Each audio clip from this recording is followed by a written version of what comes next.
সুপ্রিয় দর্শক, আসসালামু আলাইকুম। নিউজ 24 এর সকালের সংবাদে আপনাদেরকে স্বাগতম।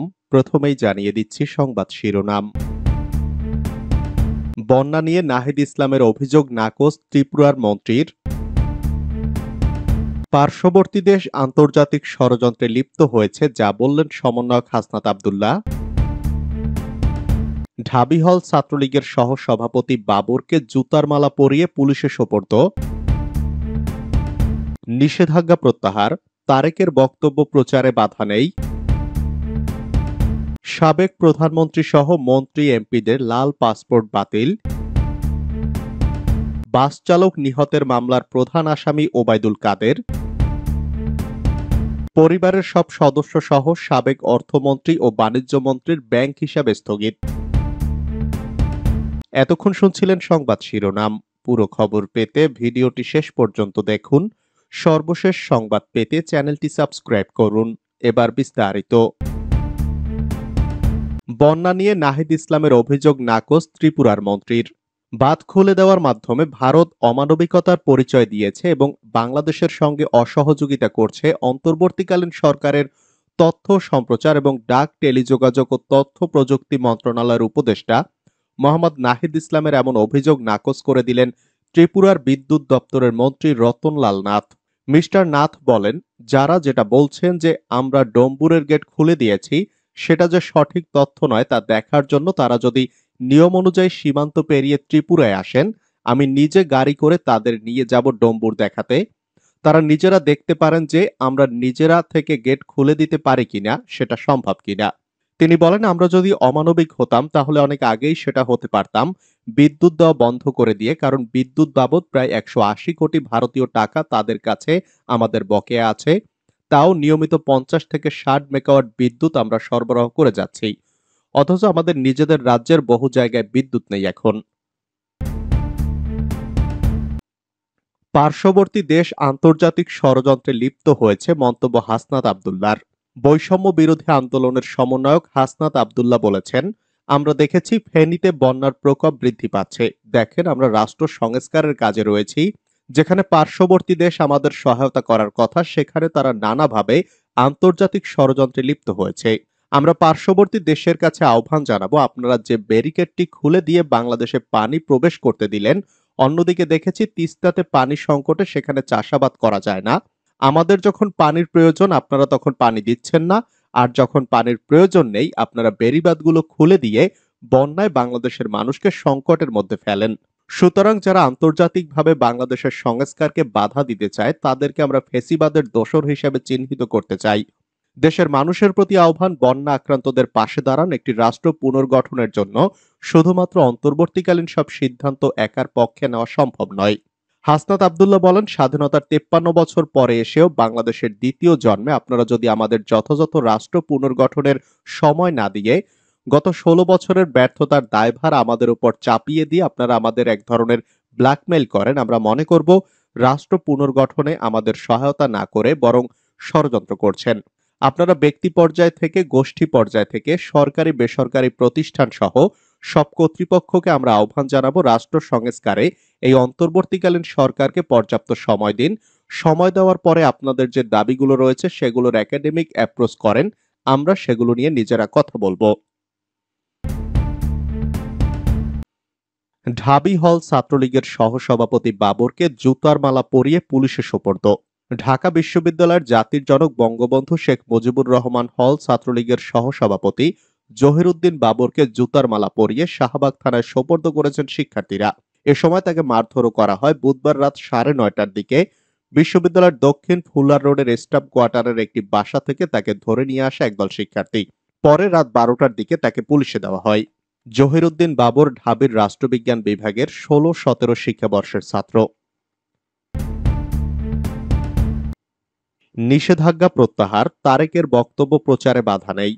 বিএনপির ভারপ্রাপ্ত চেয়ারম্যান তারেক রহমানের বক্তব্য, বিবৃতি, সব ধরনের গণমাধ্যমে প্রচার ও প্রকাশে নিষেধাজ্ঞা সংক্রান্ত আগের সব নির্দেশনা প্রত্যাহার করেছেন হাইকোর্ট।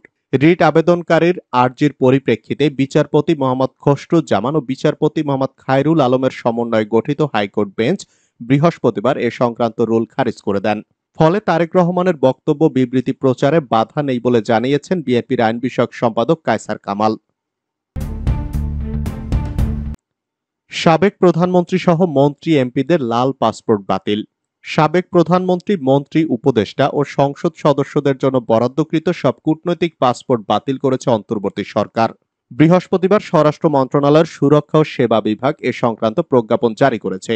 প্রজ্ঞাপনে বলা হয়, কূটনৈতিক পাসপোর্ট প্রত্যাহার ও সমর্পণের ভিত্তিতে নতুন পাসপোর্ট ইস্যুর ক্ষেত্রে জারিকৃত নির্দেশনাগুলো হল: প্রাক্তন প্রধানমন্ত্রী, প্রাক্তন প্রধানমন্ত্রীর উপদেষ্টা, প্রাক্তন মন্ত্রিসভার সদস্য, সদ্য বিলুপ্ত জাতীয় সংসদের সব সদস্য সহ যেসব ব্যক্তিবর্গ কোনো পদে অধিষ্ঠিত থাকায় যোগ্য হিসাবে কূটনৈতিক পাসপোর্ট গ্রহণ করেছেন, ওই পদে তাদের নিয়োগ বা কর্মকালের অবসান ঘটলে তাদের এবং তাদের স্পাউসগণের কূটনৈতিক পাসপোর্ট অবিলম্বে প্রত্যাহার করতে হবে।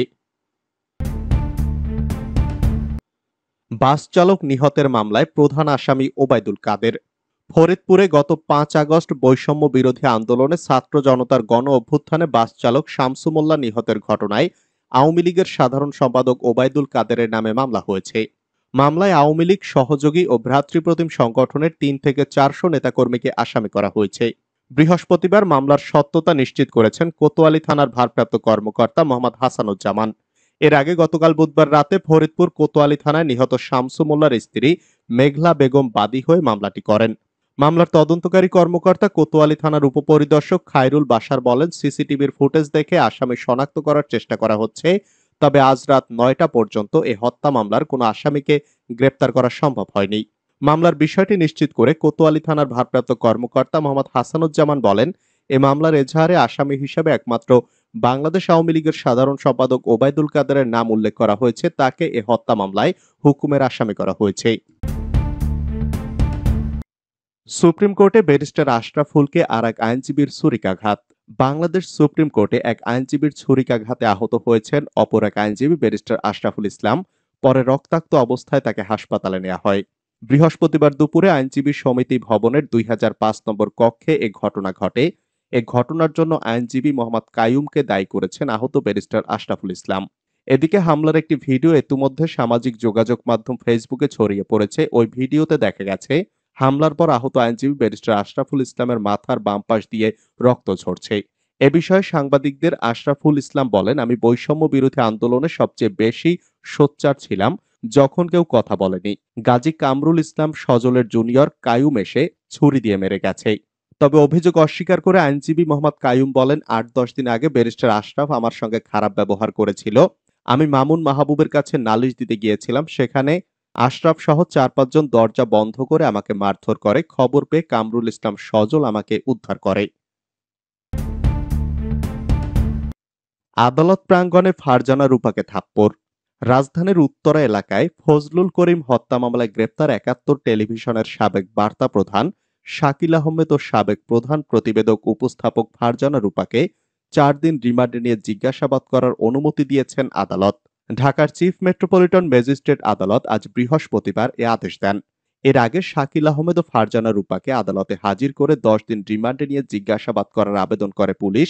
উভয় পক্ষের শুনানি নিয়ে আদালত এই সাংবাদিক দম্পতির 4 দিনের রিমান্ড মঞ্জুর করেন।